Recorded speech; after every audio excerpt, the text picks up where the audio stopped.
नमस्ते दोस्तों, मैं आर्यन देशमुख। आज हम बात करेंगे थोड़ी मेडिकल फील्ड के बारे में। इससे पहले हमने बहुत सारे वीडियोस बनाए कॉलेज रिव्यूज़ पे। आज हम बात करेंगे मेडिकल कॉलेज के बारे में और मेडिकल से संबंधित बी फार्मेसी और बीएससी नर्सिंग के बारे में।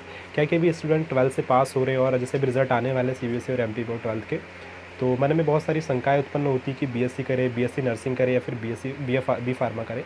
तो इन थोड़ा डिफरेंस देखिए, अगर आपको जिसमें इंटरेस्ट है आप वही करिए। लेकिन क्या है कि थोड़ा बहुत मन में स्टूडेंट्स के मन में थोड़ा होते रहता है कि हम क्या करें यार, दोनों में बेटर कौन सा है। देखिए, मैं बेटर वाली तो बात बिल्कुल नहीं करूँगा, क्योंकि दोनों ही बेटर है अपनी फील्ड में। यदि आपको मेडिकल फील्ड में जैसे कि आपको नर्सिंग में करना है, आपको किसी हॉस्पिटल में एज अ नर्स वर्क करते हैं आप, तो आपको बीएससी नर्सिंग करना चाहिए। और यदि आप थोड़ा मेडिकल में जैसे कि फार्मास्यूटिकल में जाना चाहते हैं या फिर आप किसी डिस्पेंसरी में वर्क करना चाहते हैं, अपनी मेडिकल स्टोर्स खोलना चाहते हैं, तो आपको बी फार्मा करना चाहिए, ज़्यादा बेटर है आपके लिए। तो थोड़ा हम डिफरेंस भी बाद में देखेंगे। सबसे पहले हम बीएससी नर्सिंग के बारे में थोड़ी जानकारी लेते हैं कि ये वास्तव में है क्या। इन कोर्स के बारे में थोड़ा हम जो क्वारीज है आप सभी की, उसको थोड़ा हम यहाँ पे डिटेल में वर्क इसके बारे में जानकारी लेने की कोशिश करेंगे। तो चलिए बीएससी नर्सिंग की थोड़ी इन्फॉर्मेशन को कह सकते हैं, स्टार्ट करते हैं। देखिए, जैसे कि आपको सभी को पता होगा कि जो बीएससी नर्सिंग जो है वो समथिंग 4 इयर्स का कोर्स होता है, अंडर ग्रेजुएट कोर्स होता है। इसकी जो एलिजिबिलिटी की बात करें तो इसमें 12th कंप्लीट होना चाहिए। और यदि आप इसकी एंट्रेंस एग्जाम दे रहे हैं, एंट्रेंस एग्जाम के लिए क्या कि आपको 11th पास और 12th अपीयरिंग होना चाहिए। और यदि जब आपका एडमिशन हो जाता है, मतलब कि आप एंट्रेंस एग्जाम को क्लियर कर लेते हैं, तो एडमिशन के समय आपका 12th पास होना चाहिए। और ये एक नॉर्मल सी बात है, ये आपको हो जाता है। थोड़ा हम बात करें कि देखिए, सबसे पहले क्या होती है कि आप गवर्नमेंट में यदि आप जैसे कि जीएनटी एग्ज़ाम होती है, जीएनटी और पीएनएसटी, इसके लिए जो जनरल नर्सिंग टेस्ट होता है, वो सभी एग्ज़ाम्स में जो होता है कि गवर्नमेंट के लिए एप्लीकेशन कर सकते हैं आप। गवर्नमेंट के लिए अप्लाई करते हैं, गवर्नमेंट कॉलेजेस के लिए। तो वहाँ पर यदि आपके अच्छे स्कोर कर लेते हैं, मान लीजिए एंट्रेंस एग्जाम में आपके 40-45 या 50-60% स्कोर आप करते हैं क्वालिफाइंग एग्जाम में, तो आपका अच्छे से एडमिशन हो जाता है। लेकिन क्या होता है कि कई बार एडमिशन मतलब कि एंट्रेंस में अच्छे नंबर्स नहीं आ पाते, तो फिर हम क्या चाहते हैं कि हम थोड़ा प्राइवेट से कर लें। लेकिन प्राइवेट में बात क्या आती है कि फ़ीस वाली बात। तो हम यहाँ पे प्राइवेट कॉलेज की थोड़ी फ़ीस के बारे में बात करेंगे। तो फ़ीस की यदि हम बात करें पर ईयर की, तो समथिंग वो 40,000 से लेकर 2,50,000 के बीच हो सकती है। और देखिए कि आपका कॉलेज प्राइवेट कॉलेज यदि आप और अच्छे से कॉलेज से करना चाहते हैं, तो वहाँ पर आपकी फ़ीस ज़्यादा और हो सकती है। और समथिंग 2.5 लाख पर ईयर के से ज़्यादा शायद ना हो, इतना ही हो सकता है। तो इस टाइप से होता है। अब हम थोड़ा बात करें एग्ज़ाम टाइप, तो एग्ज़ाम जो उसका टाइप होता है, मतलब कि एडमिशन के बाद जब आप एडमिशन ले लेते हैं, उसके बाद वो सेमेस्टर वाइज एग्ज़ाम्स होते हैं, सेमेस्टर वाइज एग्ज़ाम होती है। जैसे बीएससी में क्या होता है, ये ईयरली हो चुकी है। जैसे कि हम बीएससी करते हैं तो वो ईयरली हो चुका है। बीटेक है, ये सेमेस्टर वाइज होते हैं, इस टाइप से। तो ये सेमेस्टर होती है आपकी बीएससी नर्सिंग। बीटेक होता है 4 वर्ष का, बीएससी होती है 3 साल की। तो पर ये जो आपका बीएससी नर्सिंग है, ये 4 ईयर्स है। जैसे वैसे ही बी फार्मेसी है, वो भी आपको 4 ईयर्स का ग्रेजुएट कोर्स होता है। अब हम बात करें इसके लिए जो एलिजिबिलिटी क्राइटेरिया, तो आपको 10+2 कंप्लीट होना चाहिए।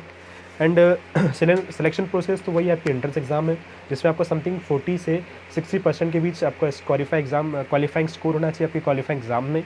और यदि बात करें एम्प्लॉयमेंट सेक्टर्स, मतलब कि आप जब बीएससी नर्सिंग हो जाता है, आप कंप्लीट कर लेते हैं, तो आपके जो काम करने के जो सेक्टर्स होंगे, किस फील्ड में आप काम करेंगे। तो फील्ड तो आपकी पता है कि मेडिसिन फील्ड होगी, मेडिकल फील्ड होगी। और मेडिसिन फील्ड किसके लिए होगी, बी फार्मेसी के लिए। और मेडिकल फील्ड किसके लिए होगी, बीएससी नर्सिंग वालों के लिए। तो आपकी जो फील्ड जैसे कि आप हॉस्पिटल में वर्क कर सकते हैं, हॉस्पिटल के साथ साथ आपकी जो नर्सिंग होम्स होती है और साथ में ही जो इंडस्ट्रियल हाउसेस होते हैं, डिफेंस सर्विसेज होती है, यहाँ पर आप एज अ नर्स वर्क करते हैं स्टूडेंट्स। अब हम बात करें एलिजिबिलिटी क्राइटेरिया की। तो एलिजिबिलिटी क्राइटेरिया, आपकी जो एज है वो समथिंग 17+ होनी चाहिए। आप 17 से बिलो नहीं होना चाहिए, 17+ होनी चाहिए। 35 से मैक्सिमम नहीं होना चाहिए इससे ज़्यादा।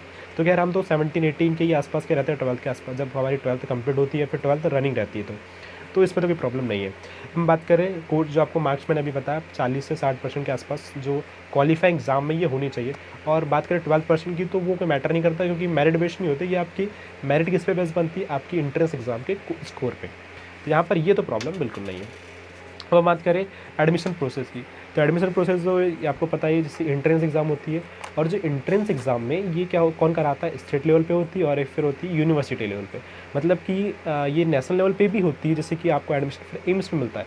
लेकिन अधिकतर जो स्टूडेंट्स वो जो अप्लाई करते हैं, वे एमपी स्टेट, जिसका अपना एमपी स्टेट है, तो स्टेट वाली या फिर यूनिवर्सिटी लेवल पे करते हैं। और कई सारे जो प्राइवेट इंस्टीट्यूट्स होते हैं, वहाँ पर आपको डायरेक्ट एडमिशन भी मिल जाता है, आपकी 12th पे परसेंट बेस पे मिल जाता है।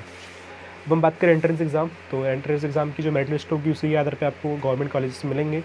और अब बात करते हैं थोड़ा नर्सिंग एंट्रेंस, जैसे कि इसके जो कॉलेजेस होते हैं, कॉलेज बहुत बड़ा फैक्टर होता है, पता है, जो आप किस कॉलेज में एडमिशन लेना चाहते हैं।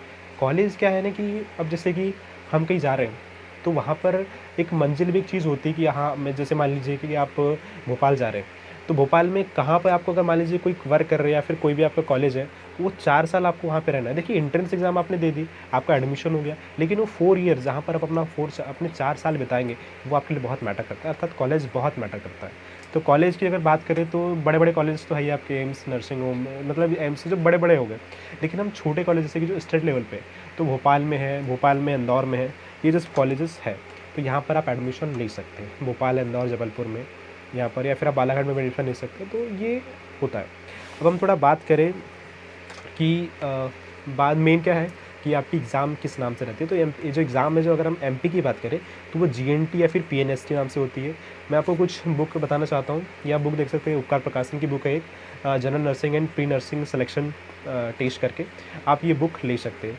अब थोड़ा हम सिलेबस की बात करते हैं, मतलब सिलेबस में क्या क्या होता है, क्योंकि ये बात जानना बहुत ज़रूरी होता है। किसी भी चीज़ का syllabus is a very more important question, बहुत ज़रूरी होता है।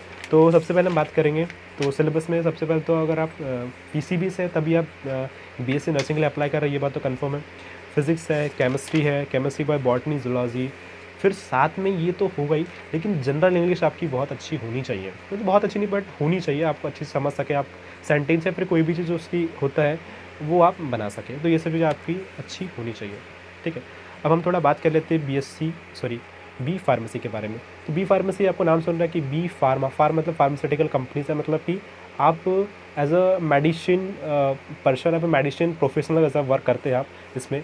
तो इसमें जो फ़ीस होती है लगभग, हम फीस की पहले हम बात कर लें कि 4 वर्ष का डिग्री कोर्स होता है, just same as a BSc nursing, दोनों लगभग सेम 4 वर्ष के ही होते हैं।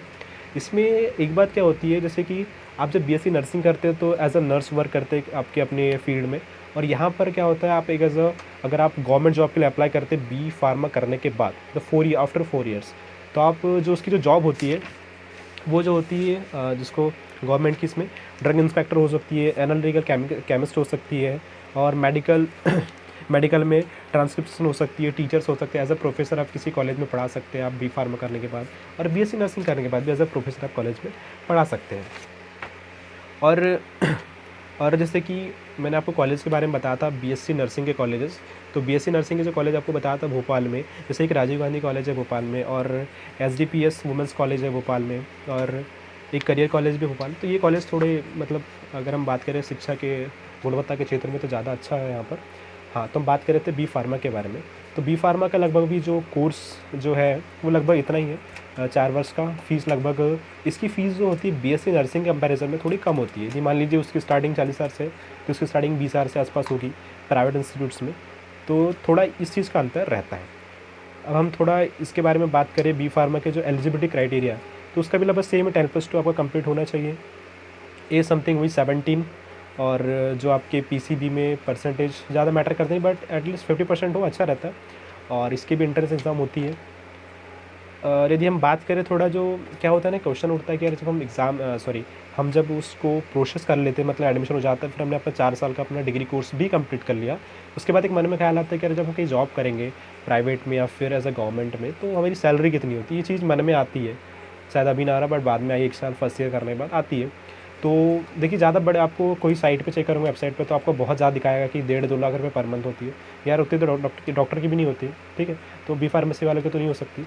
समथिंग आपको 20 से 25 हज़ार रुपये पर मंथ इतना हो सकता है। और यदि आपने बी फार्मा किया है और आपका खुद का मेडिकल स्टोर है, तो वो तो आपके ऊपर डिपेंड करता है, आप तो एज अ बिज़नेस कर रहे हो उसको, तो आप पे डिपेंड करता है। यदि बीएससी नर्सिंग है, तो समथिंग जैसे कि छोटे कॉलेज, छोटे हॉस्पिटल्स है, जैसे कि छोटे डिस्ट्रिक्ट्स में, तो हाँ, वहाँ पर आपकी जो सैलरी वो कम हो सकती है, बट थोड़े बड़े पे चल जाएंगे तो वहाँ पर आपकी अच्छे अगर बहुत बड़े बड़े हॉस्पिटल्स हैं, तो एक्सपीरियंस के नाम पर भी, यदि एक्सपीरियंस भी आपको, तो वहाँ पर आपकी सैलरी 50-60 हज़ार भी आराम से हो सकती है। कई जगह दिखाता है 1.5-2 लाख रुपये, 3-4 लाख रुपये, इतना ज़्यादा नहीं होता है। ऐसे थोड़ी भ्रामक जानकारी पे बिल्कुल न जाए। बी फार्मा की बात करें तो इसमें जो एग्ज़ाम जो होती है, जो मतलब कि जो सेमेस्टर वाइज ही होता है, जैसे ईयरली नहीं होता, इसमें भी सेमेस्टर है, और बीएससी नर्सिंग में भी सेमेस्टर है। थोड़ा हम दोनों कंपैरिजन करते हुए थोड़ा देख रहे हैं चीज़ों को। इसके लिए भी जो मिनिमम एकेडमिक जो रिक्वायरमेंट है वही 10+2 इन अ पीसीबी। सिलेक्शन प्रोसेस भी सेम वही होती है, जो आपकी स्टेट लेवल एग्ज़ाम्स हो या फिर यूनिवर्सिटी लेवल बेस्ट एग्जामिनेशन हो। अब यदि बात करें जो एग्ज़ाम जो आपको एक्सेप्ट करती है, मतलब कि कहाँ पर ये सब चीज़ें होती है, तो जैसे कि हम बात करें जस्ट लाइक गोवा, सीईटी, इस टाइप की जो एग्ज़ाम्स होती है, एमएच, और भी मध्य प्रदेश भी इस तरह के एग्ज़ाम्स को कंडक्ट करवाता है। और यहाँ पर हम एम्प्लॉयमेंट सेक्टर्स की बात करके थी, जब आप बी फार्मा कर लेते तो उसके बाद आपको कहाँ पर किस फील्ड में वर्क करना है, मतलब फील्ड तो आपकी मेडिकल फील्ड हो गई और ये बी फार्मा की मेडिसिन फील्ड हो गई, तो वहाँ पर आपको एज अ डिस्पेंसरी आपकी खोल सकते हैं, या फिर आप जैसे कि गवर्नमेंट या प्राइवेट हॉस्पिटल्स में एज अ वर्क कर सकते हैं बी फार्मा के, एक क्लिनिकल फार्मेसी अपनी खोल सकते हैं, मेडिकल डिस्पेंसरी, मतलब ये चीज़ें आप अपनी खोल सकते हैं। तो इस टाइप से हमने थोड़ा यहाँ पर डिफरेंस या फिर कंपैरिजन कह सकते हैं अपनी चीज़ों को देखा कि आप बीएससी नर्सिंग करते हैं और बी फार्मेसी करते हैं, तो ज़्यादा डिफरेंस नहीं है, लेकिन हाँ दोनों की जो वर्क और फील्ड है उनमें डिफरेंस है। यदि आप बीएससी नर्सिंग करते हैं तो बीएससी नर्सिंग में क्या है कि आप एज अ नर्स वहाँ पर वर्क करते हैं किसी हॉस्पिटल में, यदि आप बी फार्मेसी करते हैं तो वहाँ पर आप एज अ मतलब फील्ड में हॉस्पिटल में काम नहीं कर रहे हैं, यहाँ पर आपको एज अ ड्रग्स जो इंस्पेक्टर होते हैं, अगर गवर्नमेंट जो जॉब्स होती है उसके अकॉर्डिंग बात करें तो ऐसे वर्क करते हैं। और ही साथ में ही कि यहाँ पर आप अपनी फार्मेसी खोल सकते हैं, आपकी पर्सनल फार्मेसी, ये सब चीज़ें डिफरेंस होता है। तो इन्हीं सभी को चीज़ों को लेके हमने थोड़ा ये कि क्वारीज बहुत होती है स्टूडेंट्स के मन में, तो इनको हमने थोड़ा सॉल्व करने की कोशिश की है। यदि कोई क्वेश्चंस हो तो प्लीज़ कमेंट बॉक्स आप ही के लिए कमेंट बॉक्स, इसमें आप कमेंट कर सकते हैं और व्हाट्सएप नंबर भी दिया हुआ है यहाँ पर, आप उस पर मुझे मैसेज कर सकते हैं कोई भी क्वेश्चंस आपके हैं तो। And thank you very much इस वीडियो को देखने के लिए। Thank you.